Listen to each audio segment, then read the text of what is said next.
سورہ بقرہ کی آیت نمبر 282 ہے۔ اعوذ باللہ من الشیطان الرجیم، بسم اللہ الرحمن الرحیم۔ یا ایہا الذین آمنوا اذا تداینتم بدین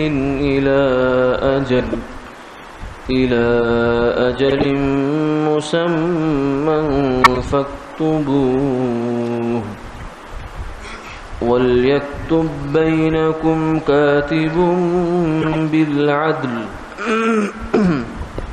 ولا يأب كاتب أن يكتب كما علمه الله فليكتب وليملل الذي عليه الحق وليتق الله ربه ولا يبخس منه شيئا فإن كان الذي عليه الحق سفيها أو ضعيفا أو لا يستطيع أن يمل هو فليملل وليه بالعدل صدق اللہ العظیم۔ اے ایمان والو، جب معاملہ کرنے لوگو ادھار کا ایک مقررہ وقت تک تو اس کو لکھ لیا کرو، اور یہ ضروری ہے کہ تمہارے آپس میں جو کوئی لکھنے والا ہو وہ انصاف کے ساتھ لکھے اور لکھنے سے انکار بھی نہ کرے، جیسا کہ اللہ تعالیٰ نے اس کو لکھنا سکھلا دیا۔ اس کو چاہیے کہ لکھ دیا کرے اور وہ شخص لکھوا دے جس کے ذمے وہ حق واجب ہو، اور اللہ تعالیٰ سے جو اس کا پروردگار ہے ڈرتا رہے، اور اس میں ذرہ برابر بتلانے میں کمی نہ کرے۔ پھر جس شخص کے ذمے حق واجب تھا وہ اگر خفیف العقل ہو یا ضعیف البدن ہو یا خود لکھانے کی قدرت نہ رکھتا ہو تو اس کا نمائندہ ٹھیک طور پر لکھوا دے۔ یہ آیت مبارکہ قرآن پاک کی طویل ترین آیت ہے، لمبی آیت ہے، سب سے بڑی آیت ہے، اور اس آیت کی نسبت سے بعض اہل علم کے اور بعض اہل نظر کے کچھ اقوال بھی مشہور ہیں، جن میں سے ایک یہ بھی ہے کہ پوچھا کہ قرآن پاک میں سب سے بڑی شفقت اور رحمت کی آیت کون سی ہے؟ سوال یہ ہے۔ تو کسی نے کہا کہ 5ویں پارے کے آخر کی آیت ہے، مَا يَفْعَلُ اللَّهُ بِعَذَابِكُمْ إِن شَكَرْتُمْ وَآمَنْتُمْ، کہ اگر تم شکر کرو اور ایمان لاؤ تو اللہ کو تمہیں عذاب دے کر کیا ملے گا؟ اللہ نے تمہیں عذاب دے کر کیا لینا ہے اگر تم شکر ادا کرو اور ایمان لے آؤ۔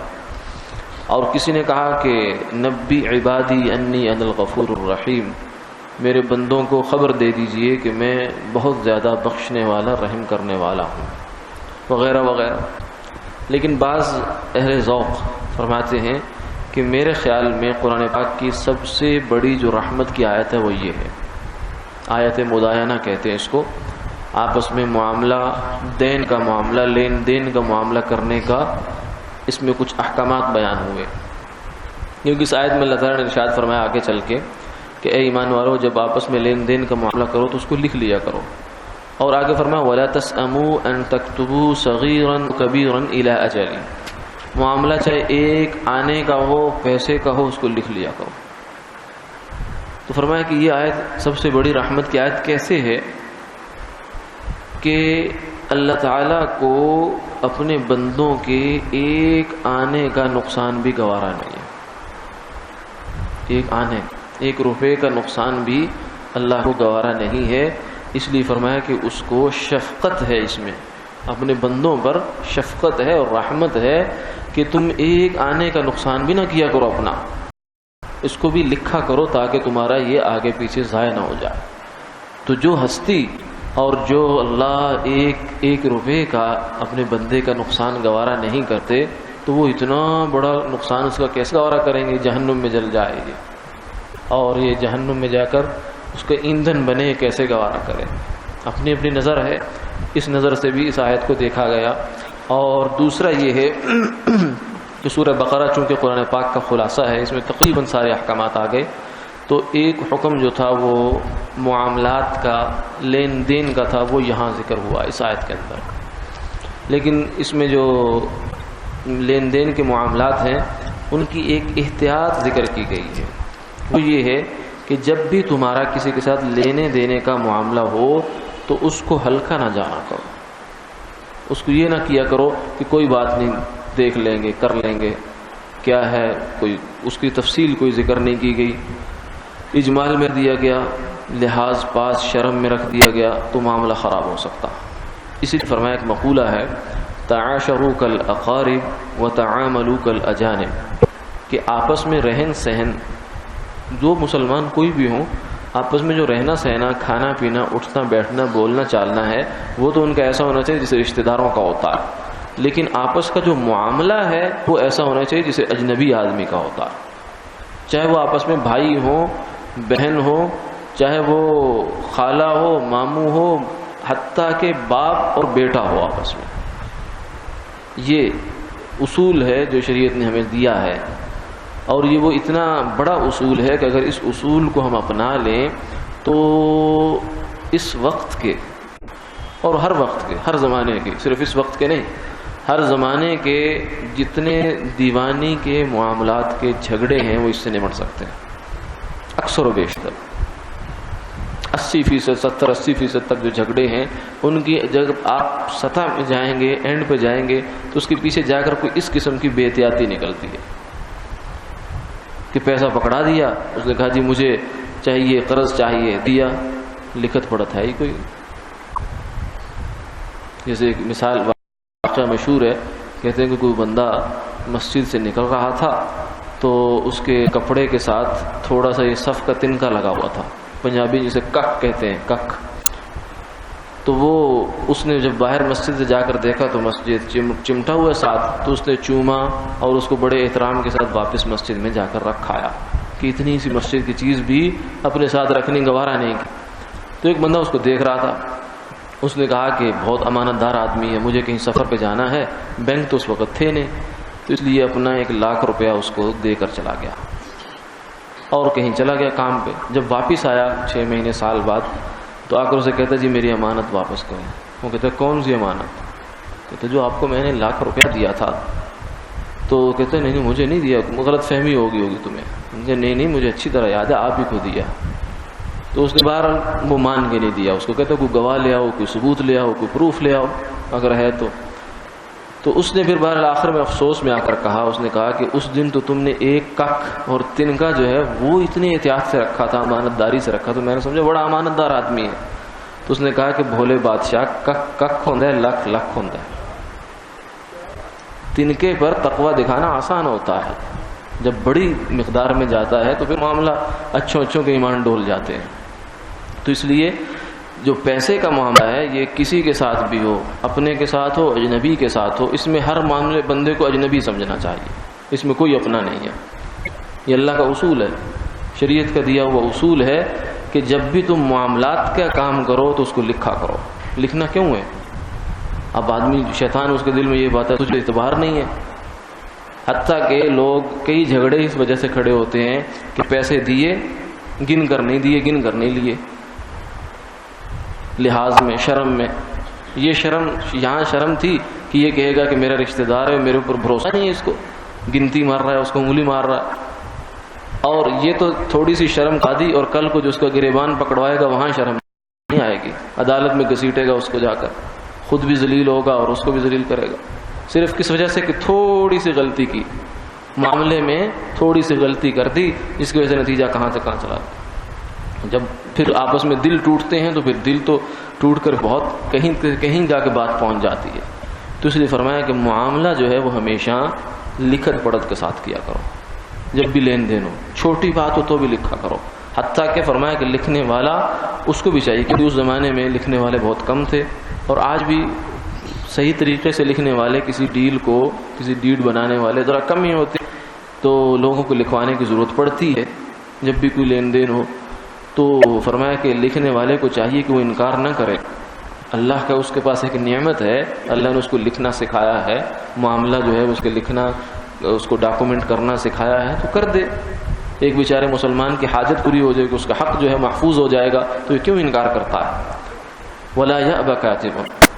اب اسی اصول کی روشنی میں ہمارے جو ہے ایک تو یہ قرض کا معاملہ ہمارے معاشرے میں چلتا ہے کہ لکھت پڑھت کوئی نہیں, بالخصوص رشتہ داروں میں, دوستوں میں, قریبی جگہوں پر یہ ہوتا ہے. اجنبی آدمی کو دیتے ہوئے آدمی 10 طرح کی احتیاطیں کرتا, تو اس لیے وہ معاملہ بھی ٹھیک ہی رہتا, لیکن قریبی کو دیتے ہوئے احتیاط نہیں کرتا.